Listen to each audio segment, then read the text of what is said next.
Alright. I think we are live. So let's kill a couple hours playing EV Nova. I am Pyre Valor, your intrepid streamer. Now, for those of you who aren't familiar, EV Nova is a 2D top-down 4X strategy game, released way back in 2002. But if you're here watching this, then I have got to assume that you already know that, because it didn't really see universal appeal outside of certain Mac gaming niches, although it does have a committed subreddit and a very cult following. So let's give our pilot, who we're going to play as, their name. It doesn't have any real effect on anything, but it does appear a couple times in the dialogue, which I'll try to read aloud as much as I can. I may paraphrase just because you'll find this game is at times more resembling a book than a game, but it's still fun nonetheless. Seeing as we're streaming on Twitch, I think I know what the nickname should be. And we'll just go with my moniker here. I may already have someone named this. We're not going to do strict play just because I don't really want to worry about it. And we're going to name our ship the Lean, Mean Stream Machine. Because I can. And because there is not a character limit on this ship name.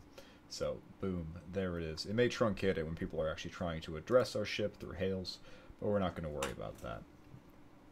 There is a story to the game. Feel free to go back later, either in the Twitch recording or I'll put it up on YouTube and you can pause it and read it. But suffice to say, big galactic empire, fractioned into lots of little tiny factions, and you're now a freighter captain on it with the most basic ship in the galaxy. Try not to get utterly squished. I have a soft spot in this game because, for this game rather, because I played a whole lot of it way back when I was a kid, and I think it's probably, the most accessible 4X game out there, just because a lot of the 3D ones require you to be somewhat competent at, like, those old school flight simulators with like the joysticks, and I think one's literally called either 4X or 3X, and I own it, but it's completely, in my opinion, unplayable. Either way, so here we are. We're being propositioned by this man who has found us in our first spaceport, and he's offering to show us the ropes. Now, this is the in-game tutorial. It has no bearing to any overall plot or relevance, and so we're just going to go ahead and ignore it. I'm an old salt when it comes to this game, so it's not particularly of use to us. Alright, so he's going to go off and find someone else to bother.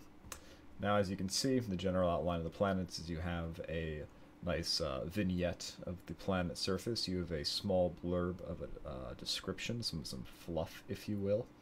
If need be, I'll read that if it's particularly interesting, because I don't know how well the text is going to come through on the stream.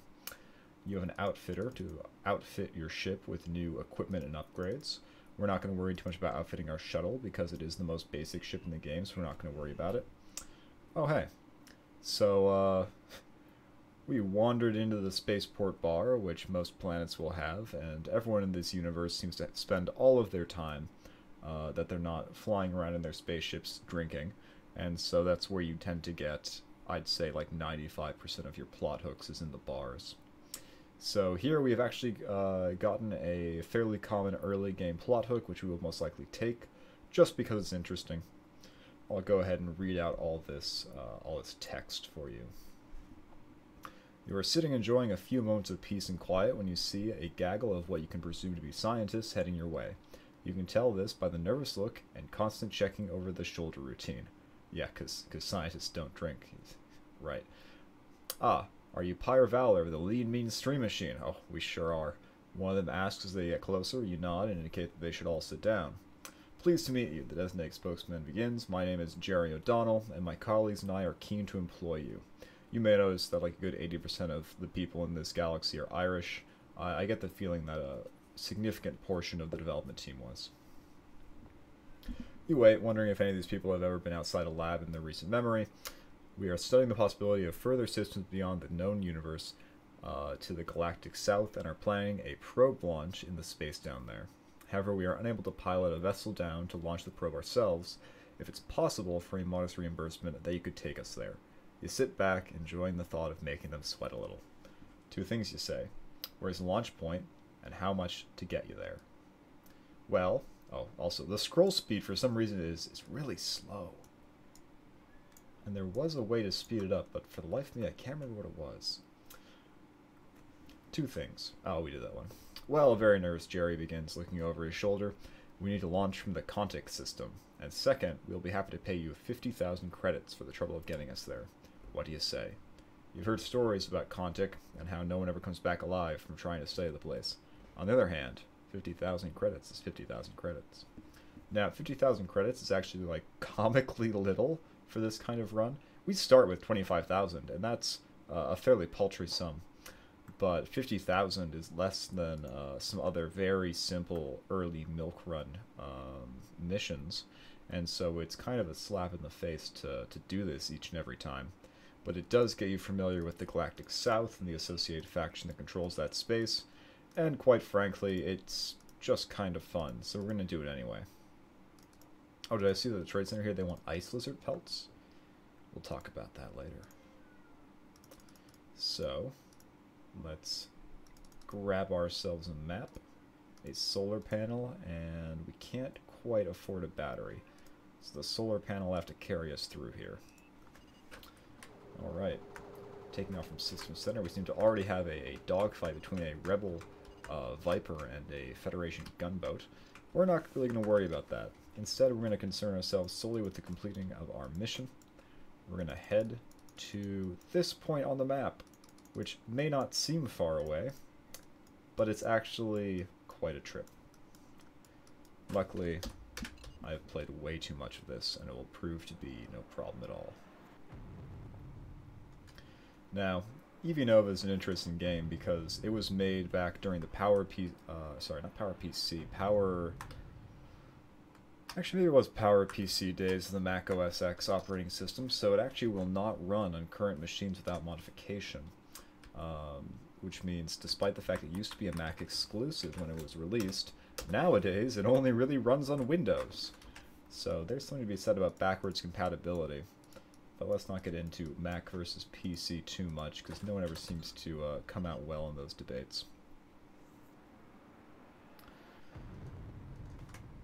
So we're just going to make a couple quick hyper jumps. We're not really going to worry too much about what's going on in these systems, but suffice to say we've entered the Southern Faction system. We've entered what's called Auroran space, which is denoted by this red hue on the system map as opposed to the blue of the Federation. The Aurorans are fine. They're not hostile to us or anything. They're just the kind of generic opposing faction for the Federation. They have an interesting, almost,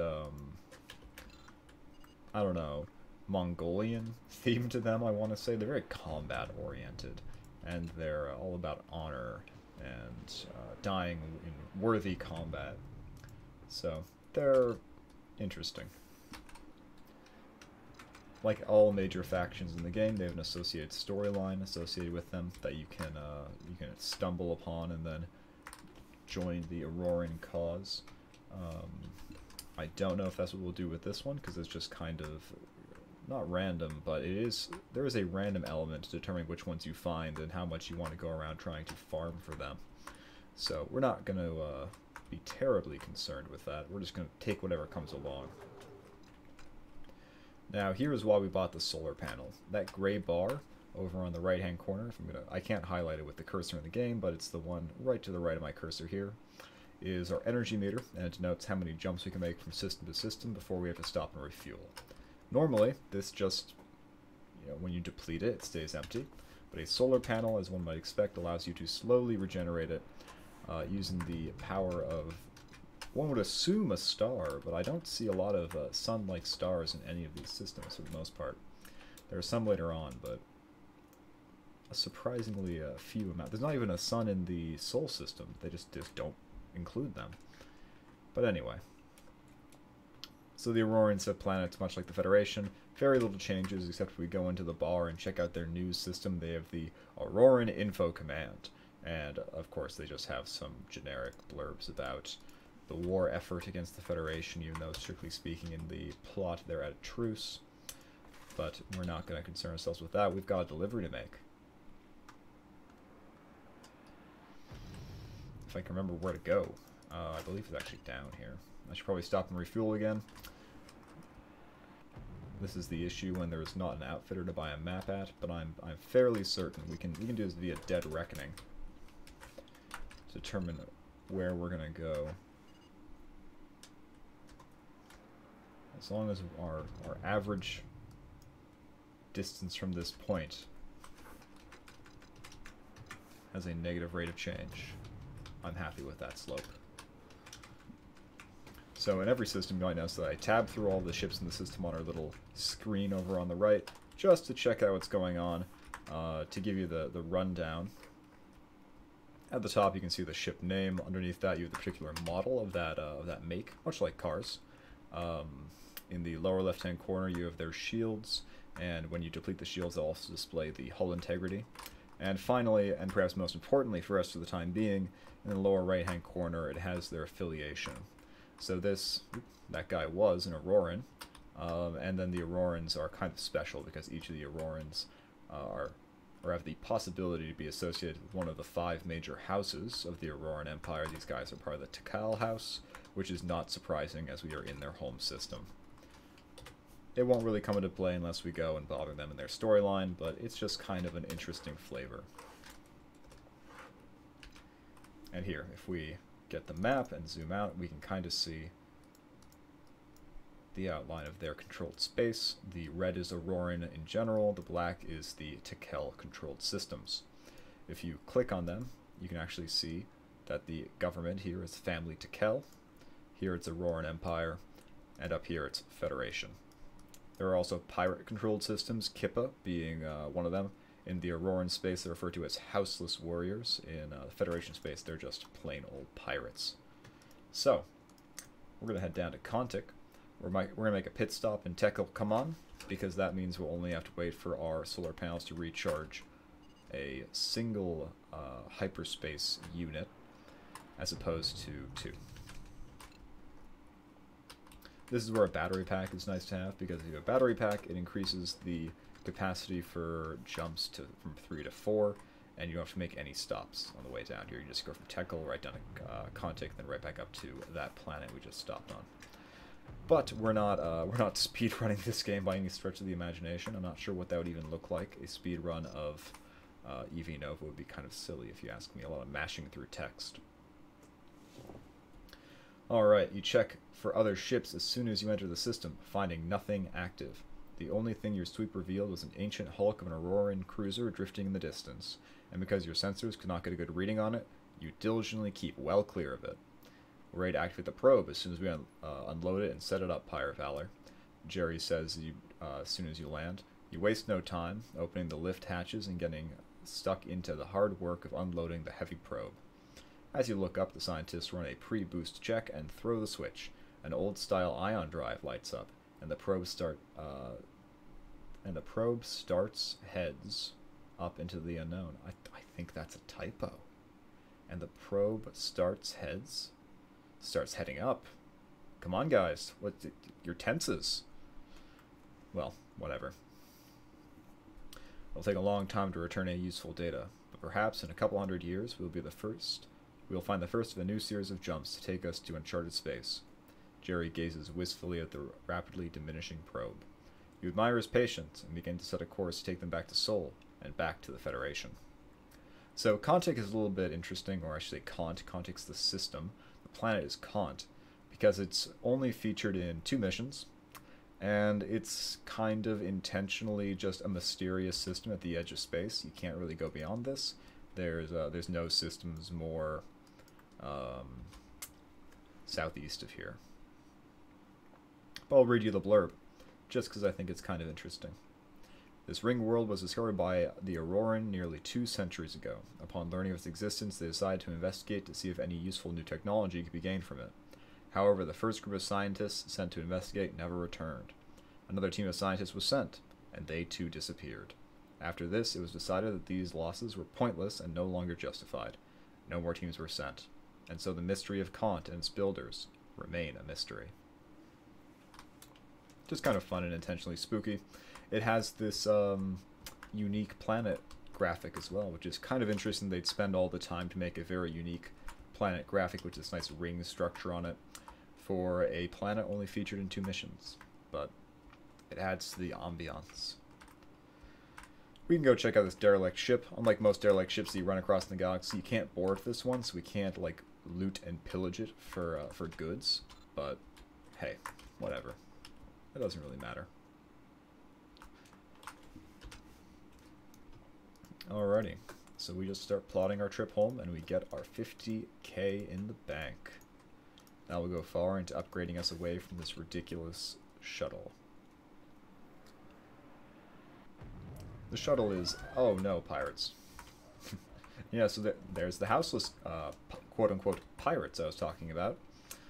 He's going to try and disable us, to try and board us and grab any goods we may be carrying, which is our paltry 5,000 credits.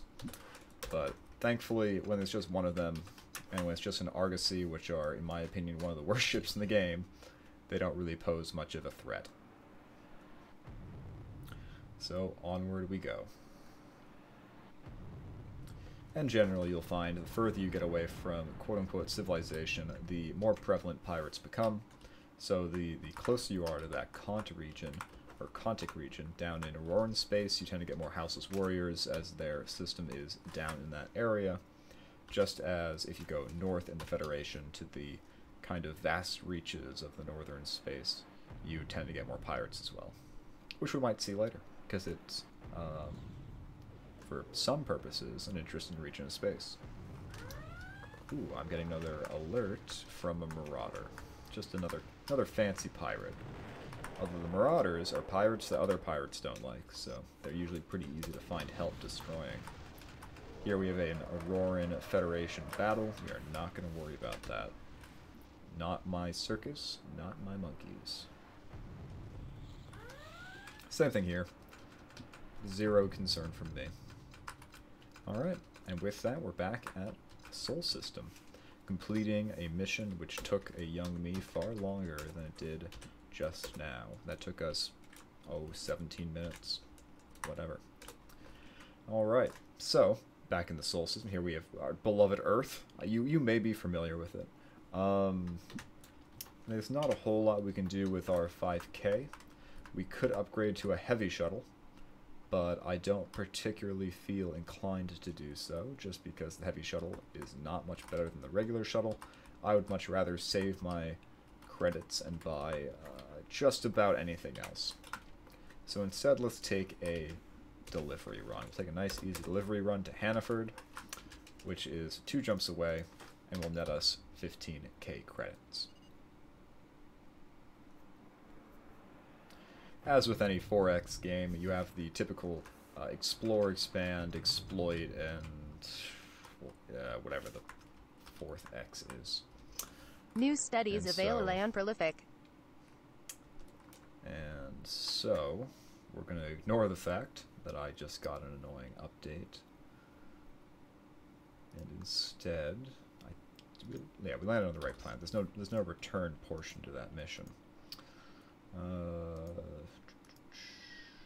We could go to Gem. So a lot of the deliveries here are kind of dependent upon you having a good knowledge of the path to the surrounding systems, because you obviously don't want to stop to refuel. Stopping to refuel takes time. And if you take time to refuel, you're not completing missions, and it's going to take you longer to get any upgrades. Ooh, that's actually one of the best, quote-unquote, best ships in the game right there. Or at least a favorite among those who are hardcore about EV Nova, is the Pirate Valkyrie Class 4 upgrade.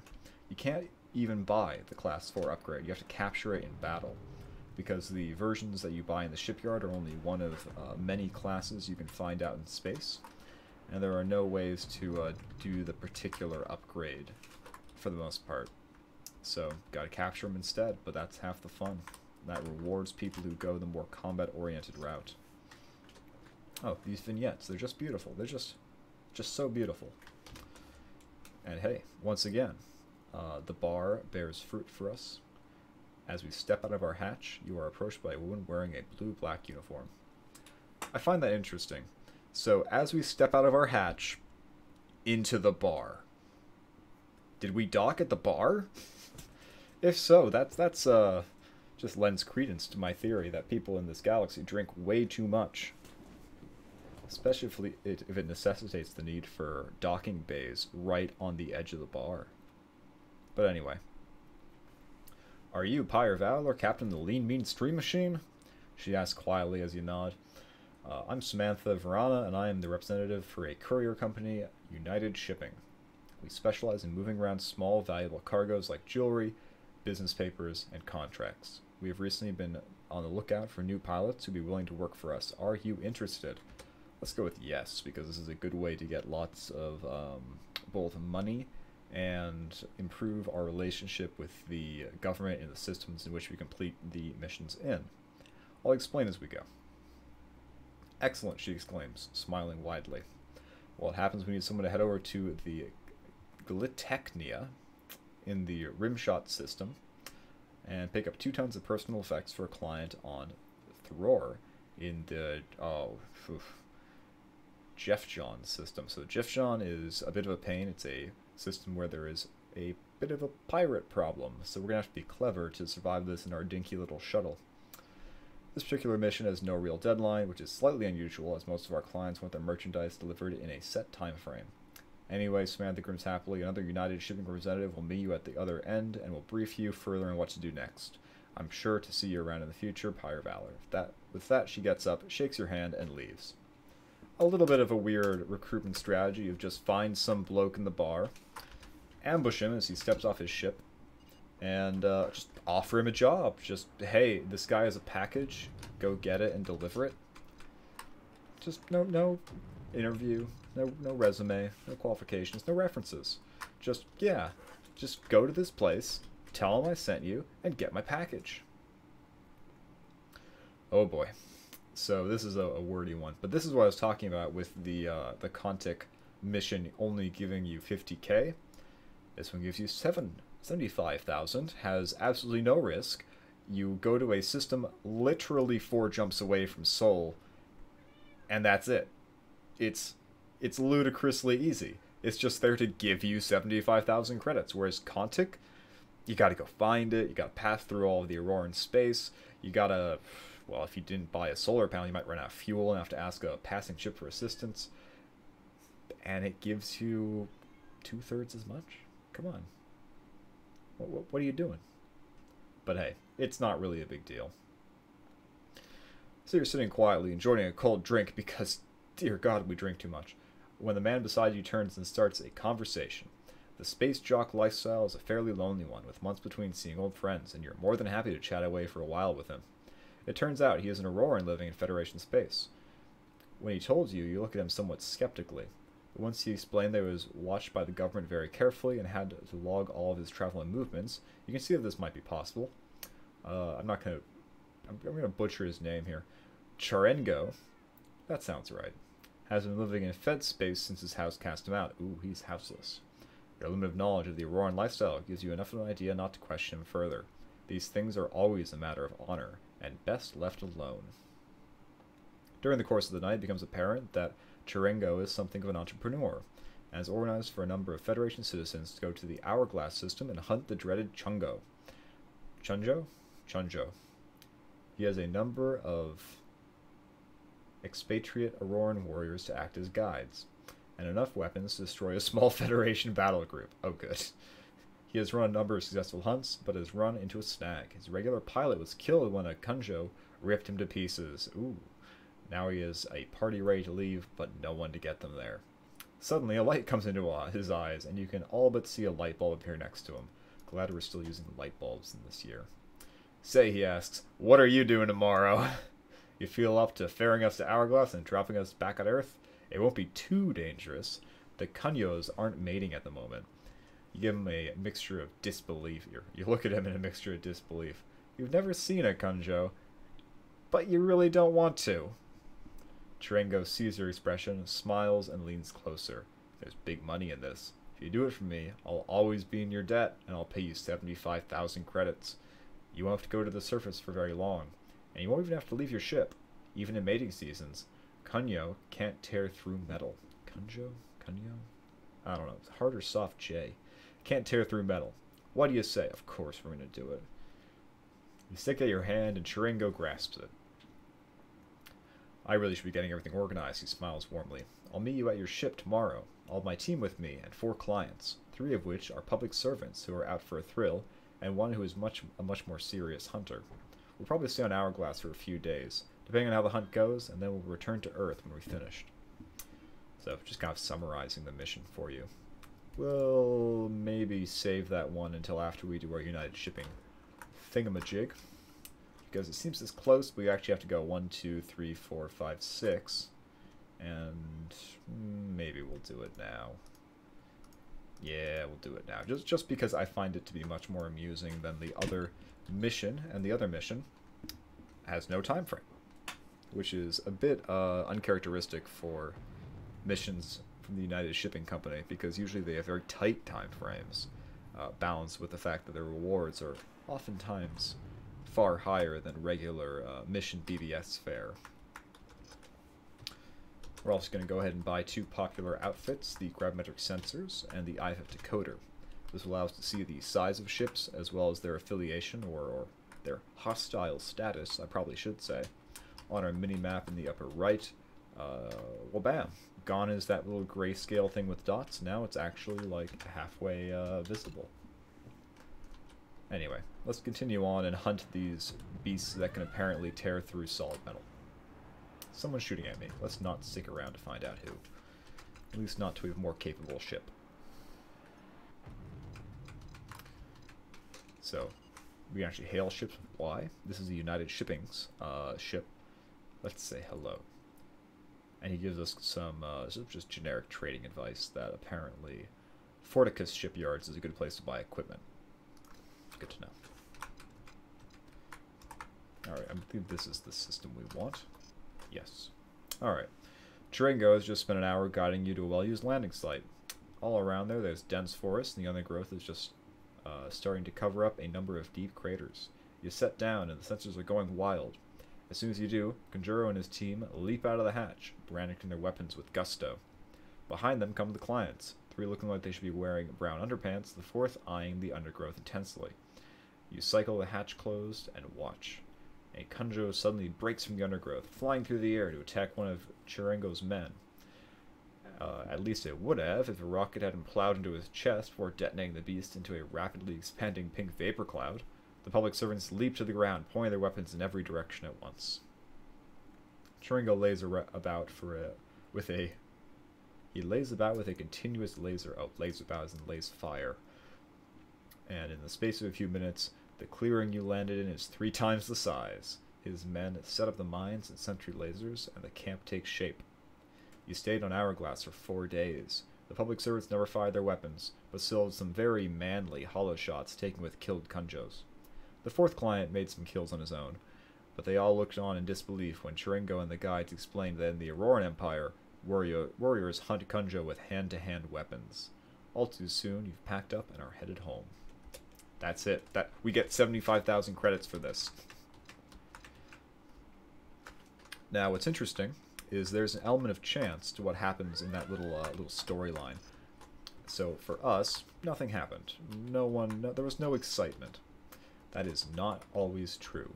There is a possibility that you manage to dispatch a Conjo on your own, and it actually gives you a unique honor, which if you press P, you have some general information about your ship, your cargo, your extras, which is your equipment, and honors. We have no honors, but those note things like your status with private companies like the United Shipping Company. When we complete that other mission, we'll get the United Shipping Courier honor. If you get the special, I think it's a 5% chance of dispatching a Conjo on your own, you get the honor Conjo Hunter. It doesn't do anything. It's just for fun. There are a couple things like that in this game. No one else of interest in the system. Let's go to Seoul and claim our reward before continuing on to the Rimshot system and Giltechnia.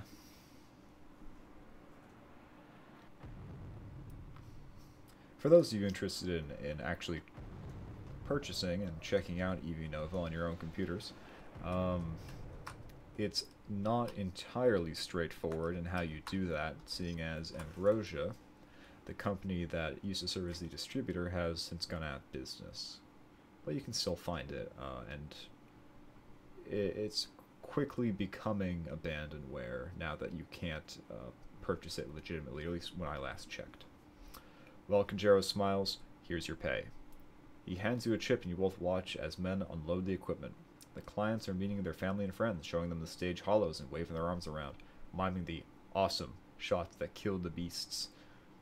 Only the fourth client has any claim to the events he's describing, and you and Conjero laugh quietly to yourselves. Only a few short hours later, all the equipment is unloaded, and Conjero bids you goodbye. You don't think you'll ever go hunting Conjo again, but at least you can say that you've done it. Cool. Payday. So, we could now buy a number of freighter ships, or actually just the Therapin here is the freighter ship. If you double click on a ship, you get this nice vignette of the ship, just like with the planets, and some information about it.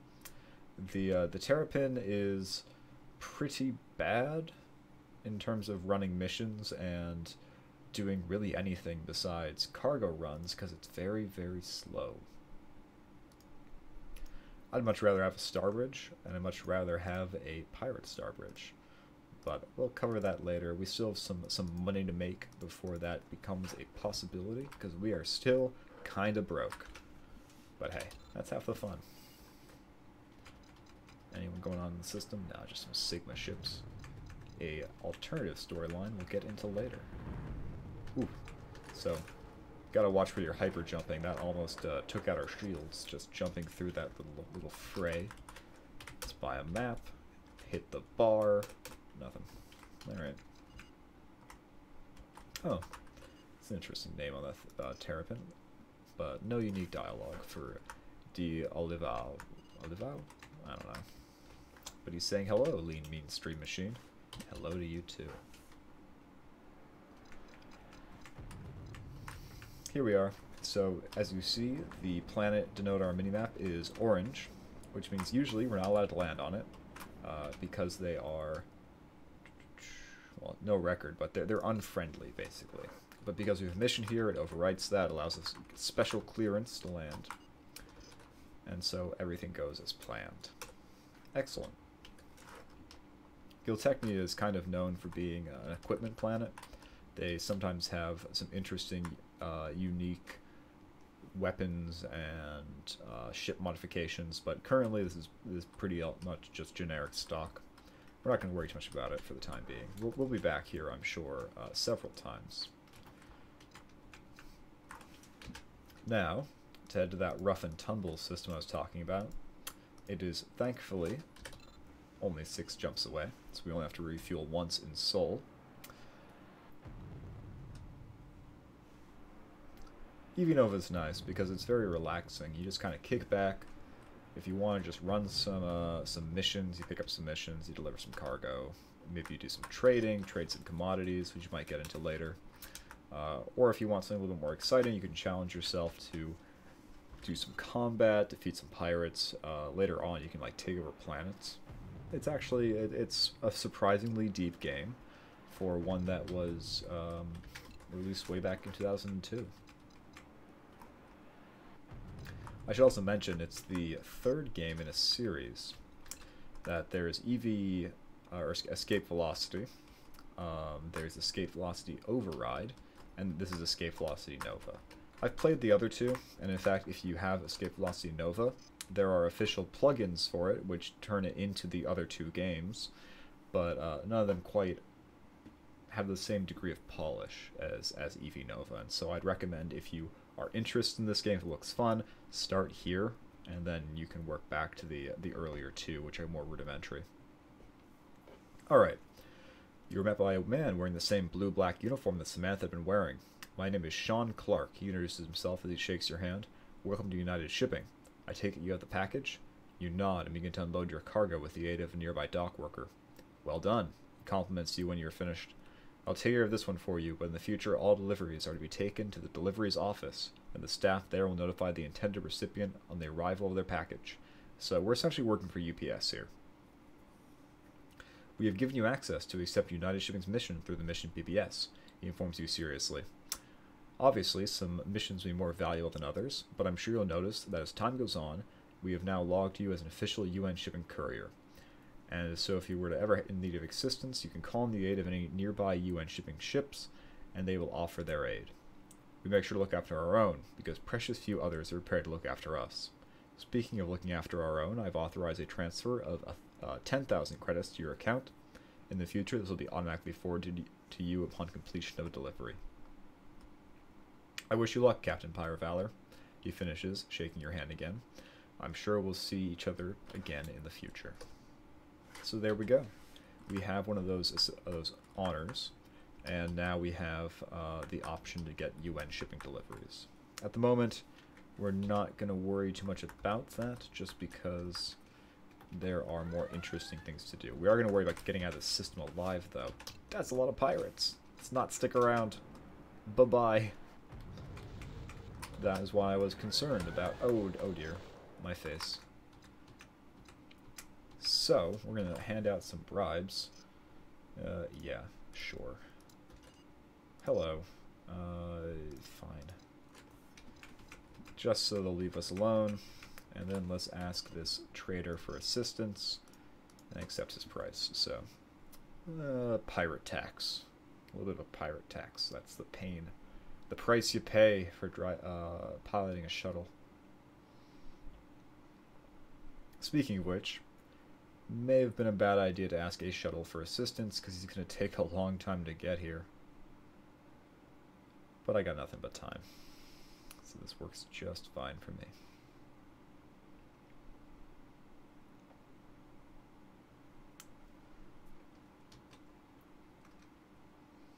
So, how is everyone tonight? He asked to an empty Twitch room. Bruh. Bruh. What are you doing? Also, why did my comm make that that alert sound? Not a fan. Can you help me? Not at that price. Get lost. Just come on. Where are you? You invisible? I've never had this happen before.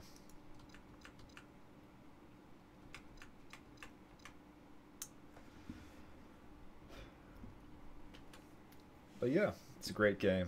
I encourage, if you're interested in this kind of like, I hesitate to call it a space simulator, because it really doesn't fit the mold of a lot of your, you know, No Man's Sky or whatever.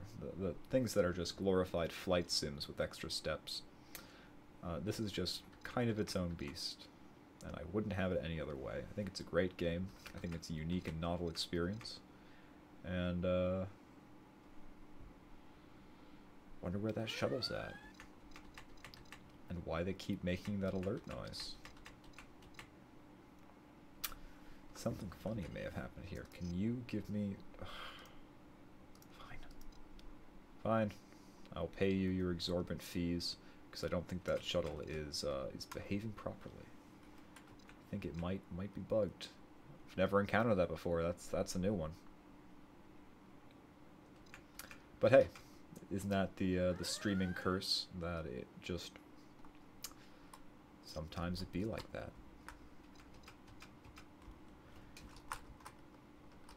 Oh, the shuttle's just chilling out right here. I should blow it out of the sky. I mean, I say that, knack tough, but I am piloting the same ship with the same limited combat abilities, so empty words. The shuttle really is awful, but other ships are worse. For example, I would not say that the Viper, which is the smaller of the ships escorting the large ship that assisted us, I'd say that's probably far worse, and so we're not going to get a Viper, or at least not a civilian Viper like that. I wonder how much a pirate Viper is. Let's go to the resident, quote-unquote, friendly pirate system of T'Chel and see what is on offer on the shady, shady planet of Viking. Voila. Sure enough, we can buy a pirate Viper. Let's just go ahead and do it. We'll continue with the Lee Mean Stream Machine, because why not? It's a silly name. I'm a silly guy. As you see on the right hand side, it actually just it updates the overlay. There's a unique one for each faction. This is the pirate one, even though we're not going to be taking down anyone in a Viper. It's just not going to happen. Not practical. I seem to have spent too much money. Get rid of that because, quite frankly, I don't care how big a ship is. I just care where it's at and if it's hostile to me. That's a good one. He has 15,000 credits. But oh boy, the maneuverability. Vipers are great if you want to just zip around and ignore everything.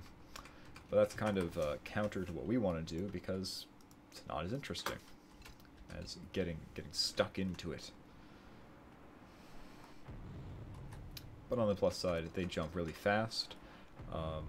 Whenever you go from system to system, do a hyperspace jump, it does take a certain amount of in-game time, and this matters for especially the UN shipping deliveries because they have pretty tight time frames.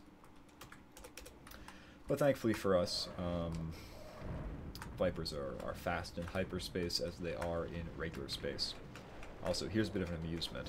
That mission I just picked up is, oh, I was about to say in the same system, but it's actually in a Nurse Primus as opposed to Nurse Secundus. But occasionally you will get a mission that has its destination in the system you got it in, just on a different planet, which is a little bit silly. I personally would like them to fix that, but that's never going to happen. Thankfully, there's a robust modding community that will make a plug-in for all sorts of silly things. That's part of the fun, especially when you get into what's called total conversion modding, which is making a whole new game just using the engine from Evinova. And there's some pretty good ones, there's some pretty lousy ones. Mostly because there's only so much you can communicate in this kind of format. It comes down to writing. Is it well written? Does it have the same feel? Alright, we picked the wrong planet to land on. We're delivering to this one. That does happen. Let's see. Nope. Maybe. Let's go to Port Kane. If you had not picked up on it, if you are mousing over a mission currently in the mission BBS and press M, that will show you where on the map you're delivering to.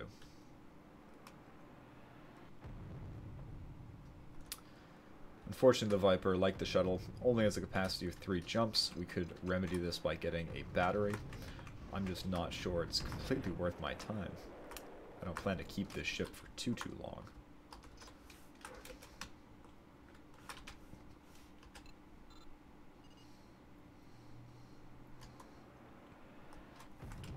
Oh, we do have weapons, by the way. Here are our weapons. Aren't they nice?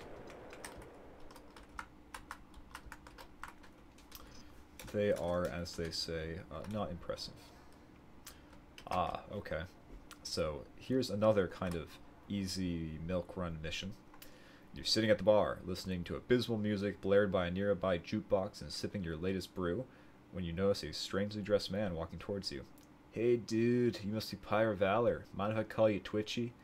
Without asking, he sits down at your table and looks around. You're wondering what all this is about when he suddenly turns back to you, saying, "Man, I have no idea you people ever do business in a place like this. I mean, look at all the types here. You have any dress sense, man? Kind of makes you feel sorry for them." You look at the bizarre collection of bright colors, odd cuts, and stupid fabrics that make up what this individual calls clothing, and raise your eyebrows. "Yeah, man. Sorry." The man shrugs. "I should get down to the real deal. My name is Sly Styles." That's funny. You have none. Rock and roll entrepreneur and manager of the hottest band in Federation Space, Debris Field. Rock on, Debris Field. You have a major tour on, but the guy who is handling our security has gone and got himself splattered by pirates. Now we only have 2 shows left on the tour, but the hardest part is that there are extremes of Federation-controlled space. We could lose huge amount of flash if we had to pull out. You notice the bemused look on your face and pauses. Flash? You ask him. One of the rare times you talk. In this game, often the only things you say are yes and no. Yeah, you know, Scrooner, Flash, Moolah, credits. You nod, your understanding, saying, so you want me to handle your security for the rest of the tour? Yeah, rock on, man. Our old security dude said you were on the you were on the sharp end of the electrotrancer, and I see that he was right. Alright. That's exactly what we want you to do. It's only 2 more gigs than the easy days. We pay you 50,000 per gig. That's a lie. They pay you 50,000 per both gigs. For that, when you get to the shows on time, have somebody stow all the gear, the band, myself, and the other stuff. Our spacies, oh, because it's like a roadie, but for space. Oh, clever writing. Are already there setting up the major gear, so all I need to worry about are the instruments and stuff. What do you say? Sure. You nod, sticking out your hand. Booyah! Styles yells, grabbing your hand and pumping up and down with the rate of knots. I should take you to meet the rest of the guys and start getting our stuff together. You leave the bar and head across to a plush-looking hotel. Style breezes through a throng of teenage girls standing around the pavement, slipping between them with practiced ease. You'll get used to this sort of thing quick enough. Happens everywhere we go. Once inside, you head to the elevator, which goes all the way up to the top floor. Upon walking out, you see the most filthy collection of individuals sitting around the worst-kept hotel room in history. All around you are empty bottles, cans, food trays, and overflowing ashtrays. The smell makes you gag. Styles doesn't seem to notice, and calls you over to meet the band. Some dirty guys stand up, and you can't believe they're even a band, let alone successful. Styles introduces you, and you try to avoid throwing up at the smell. You make your excuses, saying that you had better get the ship prepped, asking Styles where the next show is. It's in the Full Noise Megadrome on Cornwall in the South Manchester system. We'll meet you at the ship tomorrow. You nod your agreement before heading for the door. You hear the band begin to play as you walk to the lift. You hear the same abysmal crud that was playing in the bar. Suddenly you don't feel too good, knowing that you'll have to listen to this for a while. One of the sillier missions, certainly. Just escorting a band from Port Kane and Cana to South Manchester and then back over here. But hey, could be worse. So let's get into hyperspace. So we'll make our stop in Seoul, because if we don't, we're going to end up in Karela, which is not a friendly system to us, and so we won't be able to land. And we'll have to wait around for our laboriously slow solar panels to give us a recharge. Much better to just make the jumps directly.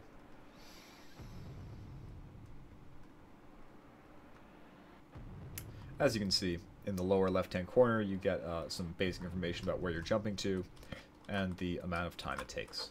So for us, it takes only 1 day to jump from system to system. In larger capital ships or heavy trade ships, this can take up to like 3 days, or I think even a week, but I'm not sure.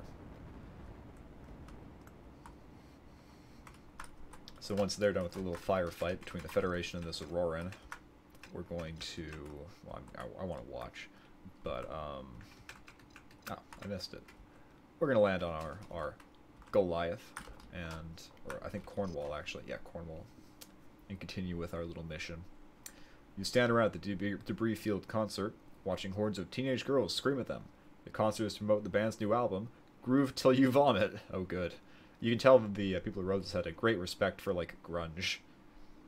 And you don't think that you would have to groove too long before you'd bring up your lunch. The concert goes without a hitch, but afterwards, as you wait for the band to come back to the ship, you see a number of unsavory types hanging around. You get the impression that they are waiting for the band to board the ship. And then they'll tell your friends aloft which ship is carrying the band. You feel like telling them that they... What? You feel like telling them that if they want to kill them, you won't interfere. Just so long as the thugs can guarantee there won't be a memorial album, but a job is a job. Ooh, so mercenary. You watch as the thugs disappear, but you get the feeling that you'll have some rumbles on the way to the next gig on the planet Syracuse in the Galvin system. So we actually plan our route from the planet side by just clicking on M, and from here we can trace out the route we want to take. This is the fastest route to get there, and it'll take 7 jumps.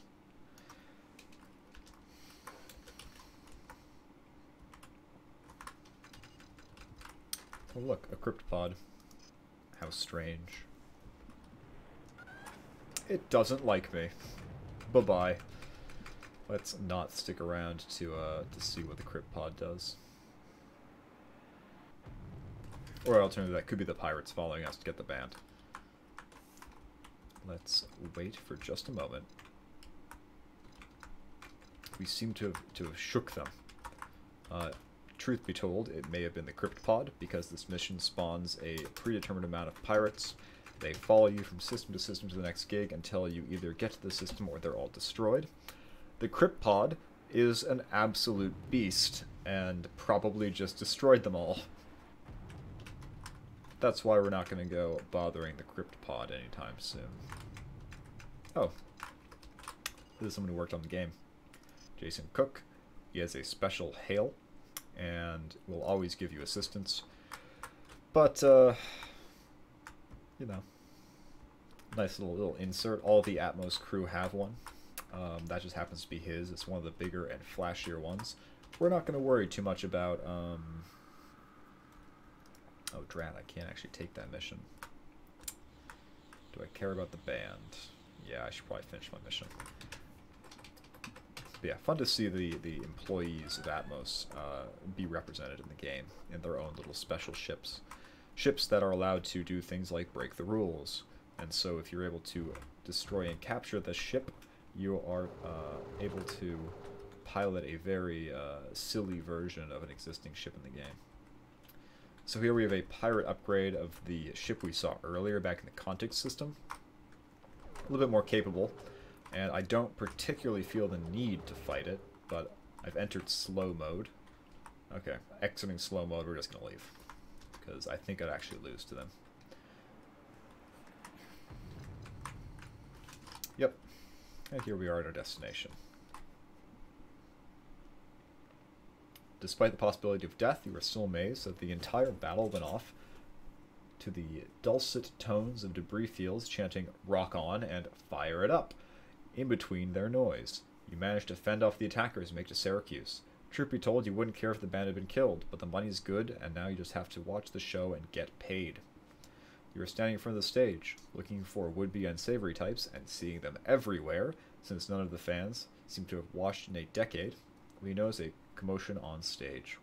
The lead singer appears to be on fire, as smoke and steam pours out of his joints and mouth. Supposedly, or suddenly, it occurs to you that he's a robot, and he isn't singing in the garbage coming from the speakers at all. I see, yes. The crowd knows this too, and you see a number of techs and spaceys rush to the stage to haul the malfunctioning unit away. Next minute, Sly Styles appears to the hoots and jeers of his disgusted audience. He tries to calm things down, but the situation is well out of hand.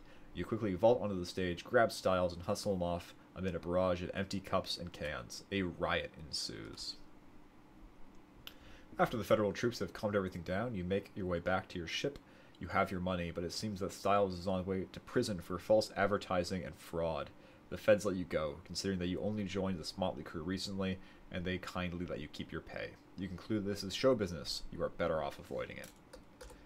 The little conclusion of that very short mission chain.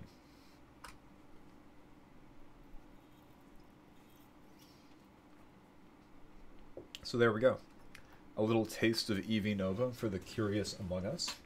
I had a good time streaming. If you did, then come and join me again sometime.